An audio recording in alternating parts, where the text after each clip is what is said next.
huge details to tell you about in the Lynette Hooker investigation in the Bahamas. Today was like D-Day. I mean,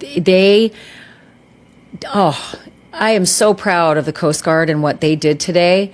I am going to show you some amazing video of the Coast Guard descending on the Abacos group of islands to search multiple locations for where they believe Lynette Hooker may have been hidden. And they believe possibly by her husband, Brian Hooker, because now it's officially a suspected murder. And the geolocating with Brian Hooker's GPS, like what a dope, right?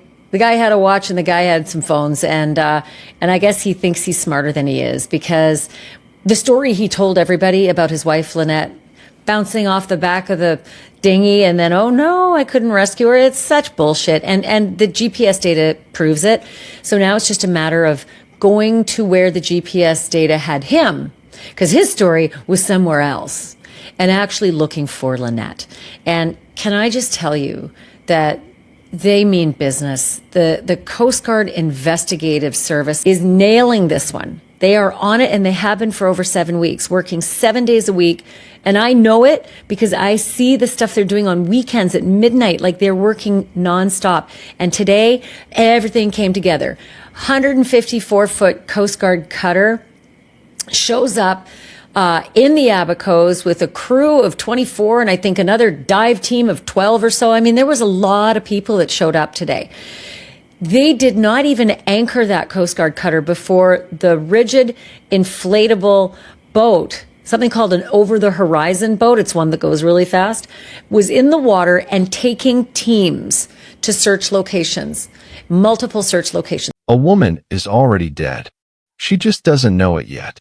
And neither does anyone else. Not the friends back home, not her daughter, not the strangers who smiled at her poolside that morning.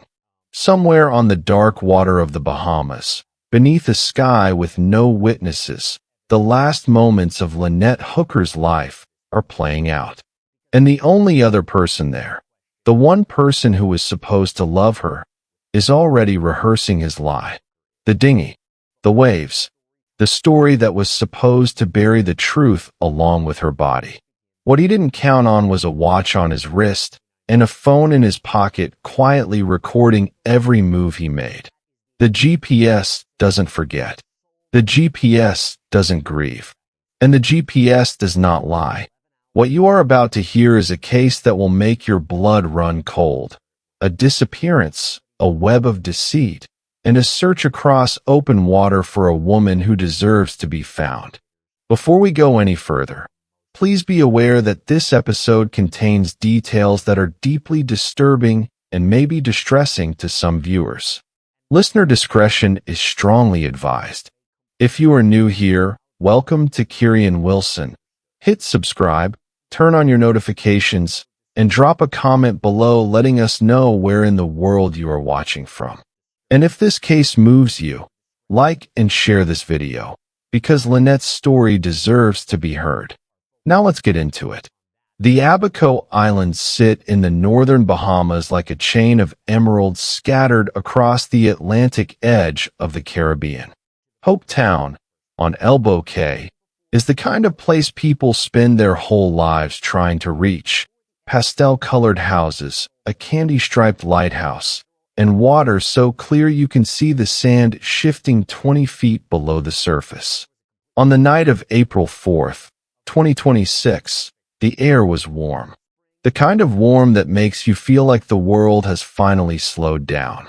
It was, by every measure, a beautiful night to be on the water. Lynette Hooker was 55 years old, from Lenawee County, Michigan.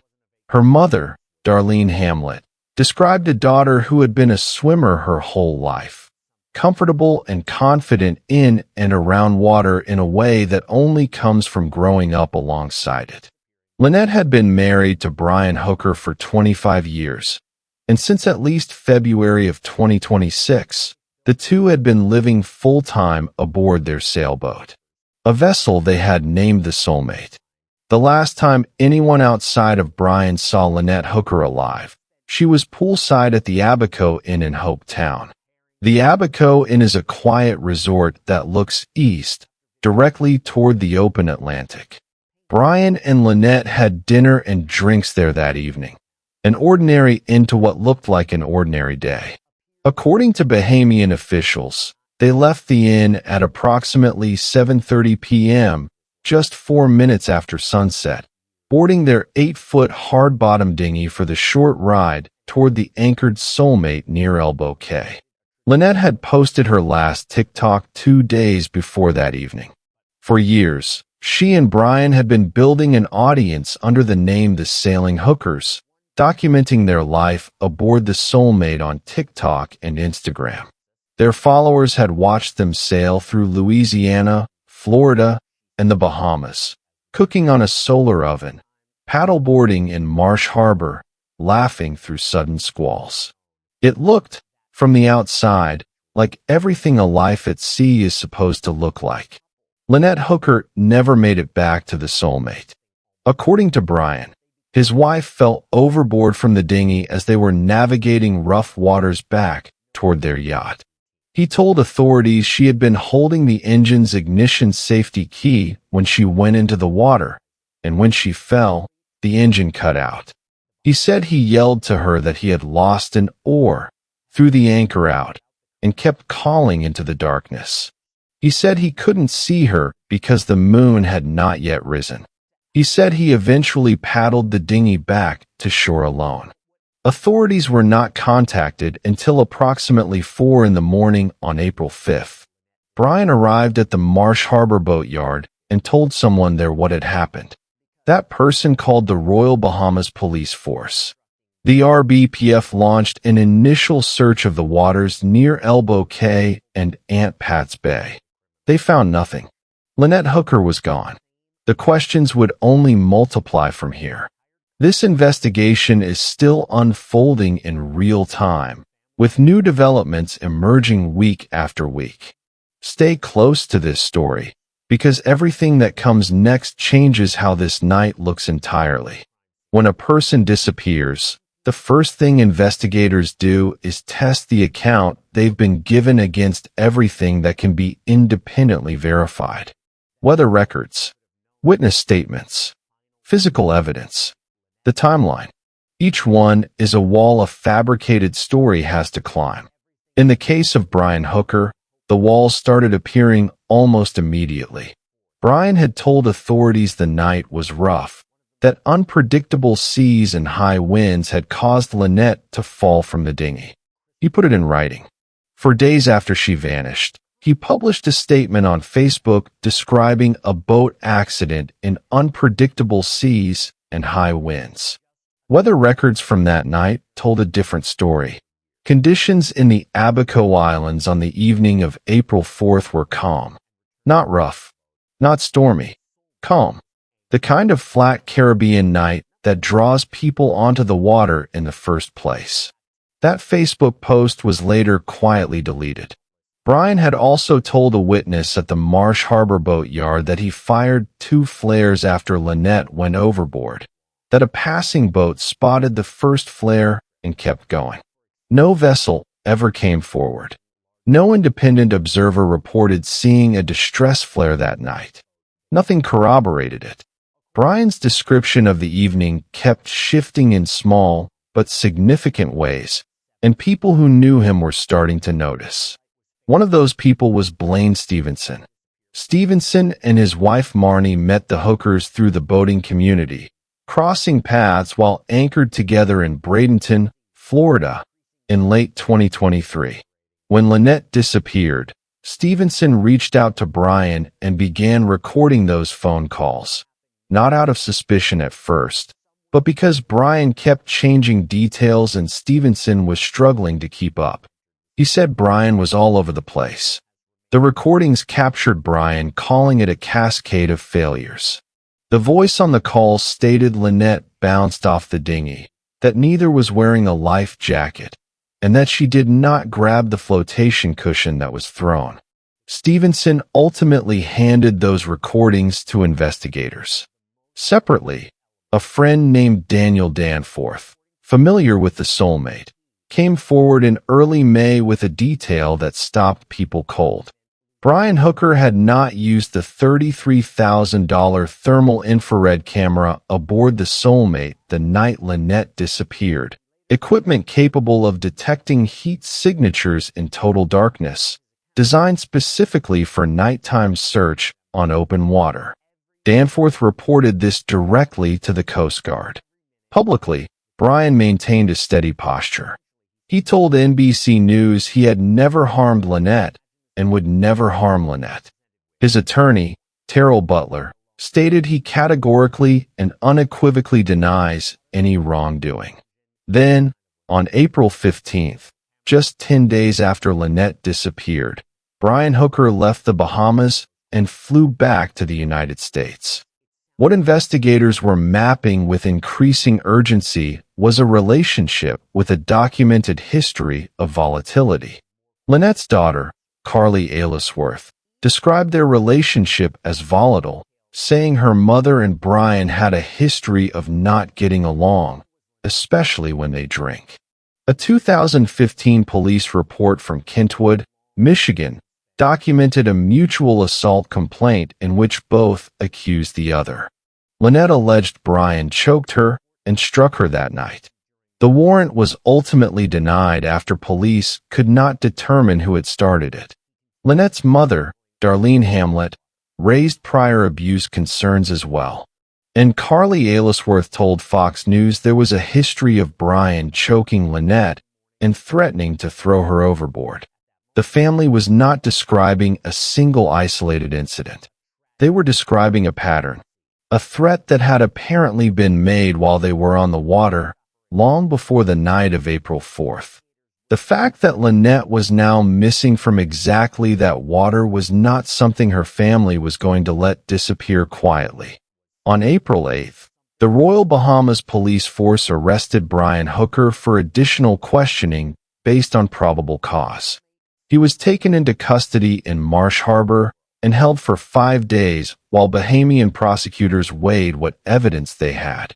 On April 13th, he was released without charges being filed. Royal Bahamas Police Commissioner Shannon Knowles confirmed that Brian Hooker remained a suspect. The investigation, far from cooling, was only deepening. To understand what happened on the water on the night of April 4th, you first have to understand the two people who were on that dinghy, and the two people who loved one of them enough to refuse to let her disappear quietly. Lynette Hooker was 55 years old and had spent most of her life near water. Her mother, Darlene Hamlet, described a family built entirely around it. Lakes, boats, swimming, the kind of childhood where the outdoors was the default. Water was not a source of fear for Lynette. It was home. By the time she and Brian took to the open sea full-time, she had been sailing for more than a decade, progressing from a small 2-person boat to the Soulmate, the yacht the couple purchased in Texas and refitted for life afloat. Her daughter Carly described her as an experienced mariner and a strong swimmer, someone who would not simply fall from a vessel and be swept away into the night. On social media, Lynette documented the life she was living. She posted her last TikTok 2 days before she disappeared, part of an ongoing record of the couple's time in the Bahamas. On March 29th, she shared a clip of dark skies and choppy water at Marsh Harbor, writing that the Sea of Abaco was very entertaining. There was nothing in the post that read as a cry for help, but Carly had noticed something. In the months leading up to the disappearance, her mother had lost a visible amount of weight. Carly recognized it. She had seen that kind of weight loss before, in herself, during her own time inside a relationship marked by stress.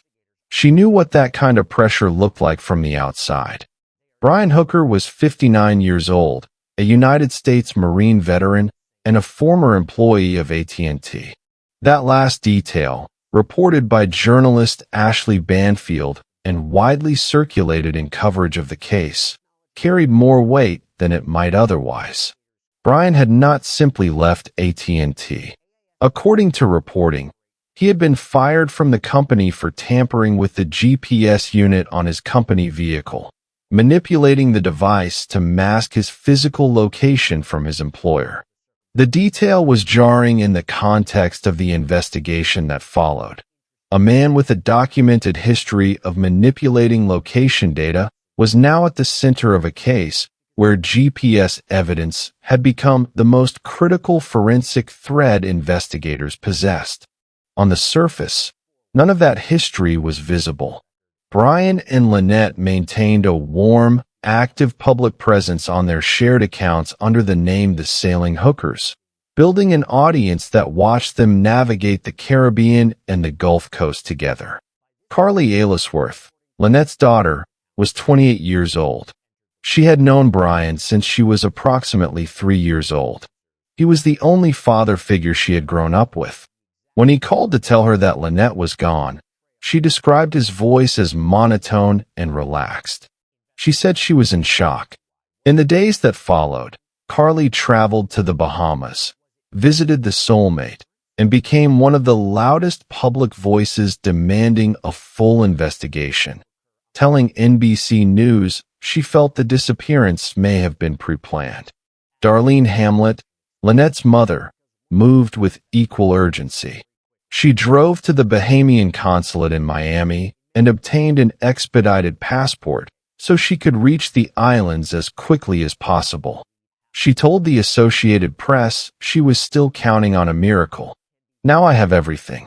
Here is Chapter 4 at exactly 750 words.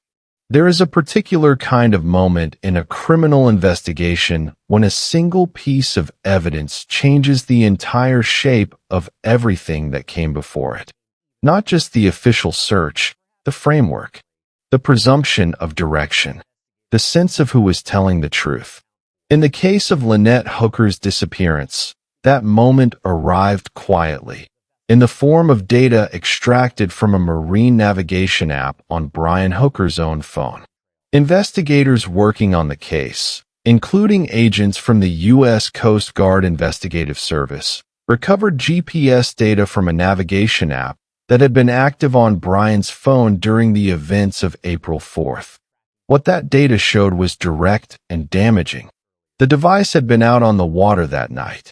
It had traveled to a specific location in the Sea of Abaco, a location that stopped, held position, and then returned to shore. That location did not match anything Brian had described to authorities. It did not correspond to any route he had outlined, any landmark he had named, or any area he had pointed to as the place where Lynette vanished. According to a U.S. official familiar with the investigation who spoke to CBS News, the data appeared to directly undercut Brian's account of the night's events. The operational consequence was stark. For weeks, search crews had been combing the wrong area of the Sea of Abaco. They had been working entirely from Brian's version of events, and Brian's version, according to his own phone's data, was not accurate. The early searches, conducted at significant cost and under desperate conditions, had been conducted in the wrong place. While GPS data was being analyzed, federal investigators moved on the physical evidence. Sometime between May 8th and May 10th, the U.S. Coast Guard Investigative Service seized the Soulmate approximately 40 nautical miles off the coast of Melbourne, Florida. The Coast Guard described the operation in a news release as a complex surveillance and interdiction operation. The vessel was initially taken to Coast Guard Station Fort Pierce. It could not be fully examined there, however. A U.S. official told Fox News Digital that Fort Pierce lacked the capability to pull the Soulmate from the water for a complete forensic examination, so the boat was subsequently moved to Fort Lauderdale, Florida. Evidence collected from the Soulmate was transported to the FBI's laboratory in Quantico, Virginia, where processing was ongoing. Investigators were also working to extract data from the boat's onboard systems, including the $33,000 thermal infrared camera that had never been used the night Lynette disappeared. Separately, marine tracking data reviewed by Fox News Digital through the company Vessel Finder revealed that the Soulmate's automatic identification system, the AIS, which broadcasts a vessel's identity, position, and speed in real time, had gone dark at precisely 9:29 p.m. on April 4th. It did not resume transmitting until 8:40 a.m. the following morning. That is a blackout of more than 11 hours. Former federal prosecutor Tad DiBiase, author of a legal handbook on homicide cases involving missing bodies, told Fox News Digital that the interruption was highly suspicious.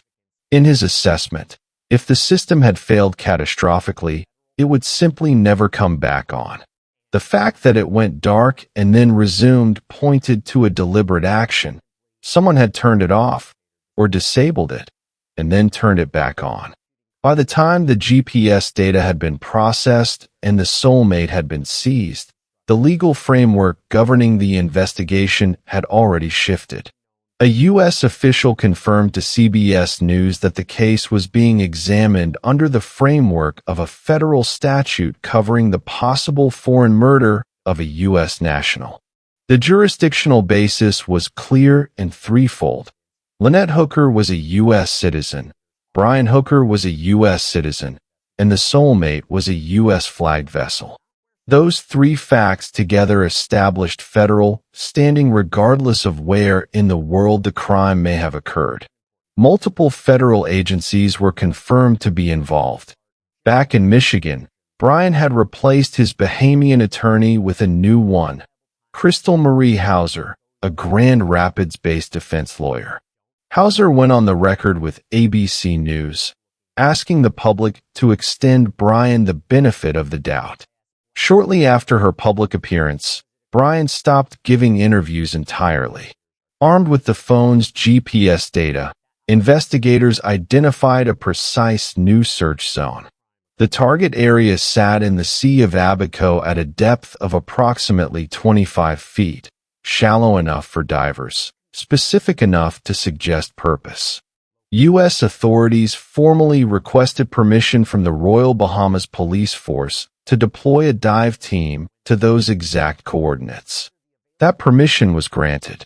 The U.S. Coast Guard cutter Margaret Norvell arrived in Marsh Harbor carrying the specialized dive team authorized by the Bahamian government.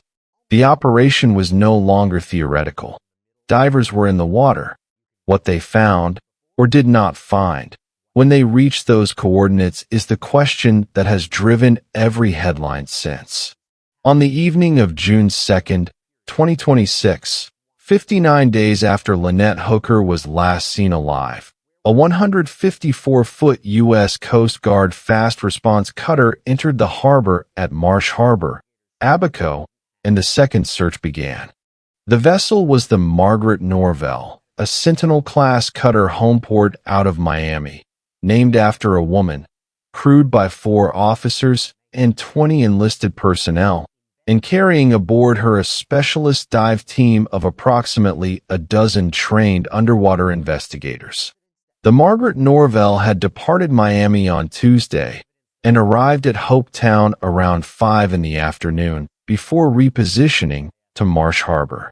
There was no settling in period. Within roughly 1 hour of arrival, the cutter's over-the-horizon rigid inflatable boat, the fast, maneuverable craft that Sentinel-class cutters carry for exactly this kind of close-in work, was already in the water. Teams were moving simultaneously toward multiple search locations across the Abaco chain. No hotel check-ins. No press briefings at the dock. The cutter did not even anchor in the traditional sense. This was not a visit. It was an operation. The Bahamian government had formally granted permission for the search. The Royal Bahamas Police Force had been notified. The scope of what the Margaret Norvell's team was about to cover was significantly broader than anything attempted in the weeks immediately after Lynette's disappearance. for the simple reason that the original search had been built entirely around Brian Hooker's account, and that account had now been discredited by his own phone's data. The GPS data from Brian's marine navigation app did not point investigators toward open water. It pointed them toward specific geography, named places that could be found on any chart of the Abaco Islands. Among the locations the dive team moved to cover were the northwest and midwest sections of Lobers Island, the passage known as Tulu Cut, and the areas surrounding Witch Point. Investigators also identified and deployed resources toward an abandoned man-made harbor situated just north of Witch Point. A square cutout of dark, still water visible on satellite maps, its edges defined against the surrounding shoreline with a kind of geometric precision that makes it immediately distinct from natural formations. It is the kind of place that draws attention precisely because it was built for a purpose and then left behind. At that abandoned harbor, the team deployed an ROV, a remotely operated vehicle capable of navigating underwater terrain and capturing footage in conditions no diver could safely work through alone. The combination of the Soulmate's AIS tracking data and the GPS coordinates recovered from Brian's phone guided investigators to every one of these locations. None of them had been searched in April. All of them had been overlooked because search crews had relied on what Brian told them. Brian's account sent the first search northeast. The data sent the second search northwest. Among the assets deployed in the renewed search operation was a cadaver detection dog named Maggie, a Broward County Sheriff's Office K-9 working with her handler, Detective Chris Favita. Maggie was not a new face in the Bahamas. This was her second deployment on the case. She had previously been brought in during the April search effort to assist with shoreline coverage. But in April, the shoreline coverage had followed the same flawed geography that governed everything else. It was anchored to Brian's version of events. The northwest side of Lobers Island had never been covered during the first search. Maggie worked it now. Separately, a local Abaco source located a piece of clothing on the northwest shore of Lobers Island. The item matched the description of the aqua-colored bathing suit cover-up Lynette Hooker had been wearing the night she disappeared. The person who found it recorded the precise GPS coordinates of the location and handed both the item and the coordinate data directly to the Coast Guard. Whether the item would yield forensic confirmation was not yet publicly known, but the location of the find, on terrain the first search never reached, in the precise area flagged by the data that discredited Brian's account, was not a coincidence investigators were prepared to dismiss. The Margaret Norvell did not operate in isolation. The Royal Bahamas Police Force launched a support vessel to work alongside the Coast Guard operation, maintaining the bilateral cooperation that had defined the investigation since its earliest days. Local Abaco's residents served in the roles that only people who know those waters can fill, as boat captains, guides, and logistical anchors for a team that had flown in from Miami. Investigators had also been to the Abaco Inn, where Brian and Lynette were last seen together before she vanished, and authorities were still actively seeking the owner of a second sailboat that had been moored beside the Soulmate in Aunt Pat's Bay on April 4th, a vessel whose occupants, investigators believed, may have witnessed something critical. Carly Aylesworth watched the scale of the operation from a distance measured in thousands of miles, and she said what she felt plainly. She had a feeling something was going to happen this time. She had noted, in the weeks prior, that Brian's scuba diving weights were missing from the Soulmate, equipment that belonged on the boat and wasn't there when investigators went looking. That absence pointed her instincts toward the water as the most likely place her mother would be found. To the Coast Guard team, she offered the only thing a daughter in her position could offer: gratitude for treating it as more than just a job, and for going back when it would have been easier not to.